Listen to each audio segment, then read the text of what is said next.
রাজধানীর পল্লবীতে শিশু রামিসাকে ধর্ষণের পর গলা কেটে হত্যার ঘটনা করা মামলায় প্রধান আসামি সোহেল রানা ও তার স্ত্রী স্বপ্না আক্তারকে মৃত্যুদণ্ড দিয়েছে আদালত। একই সাথে সোহেল রানাকে ৫ লক্ষ ও স্বপ্না আক্তারকে ২ লাখ টাকা অর্থদণ্ড দেওয়া হয়েছে।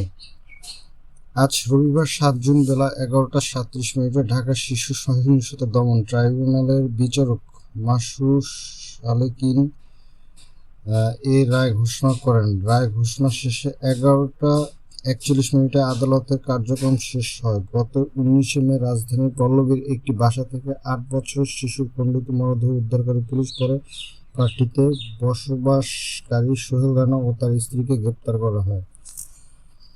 মামলাটি তদন্ত করে ঘটনার ৫ দিনের মাথায় গত ২৪ মে আদালতে চার্জশিট দাখিল করে পল্লবী থানার উপপরিদর্শক ওহিদুজ্জামান ভূঁইয়া। ওই দিন শিশু ট্রাইব্যুনালে মামলাটি বিচারের জন্য নথি বদলি করা হয়। তবে সেদিন থেকে ঈদুল আজহার ছুটি হওয়ার গত ১ জুন মামলাটি চার্জ গঠনের দিন ধার্য করা হয়। ঈদের পর ১ জুন মামলার চার্জ গঠন করে আনুষ্ঠানিক বিচার শুরু করে।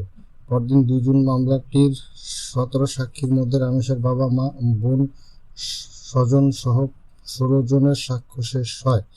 এরপর ৩ জুন মামলায় আসামিদের আত্মপক্ষ সমর্থন ও ৪ জুন মামলায় যুক্তিতর্ক শুনানি হয়।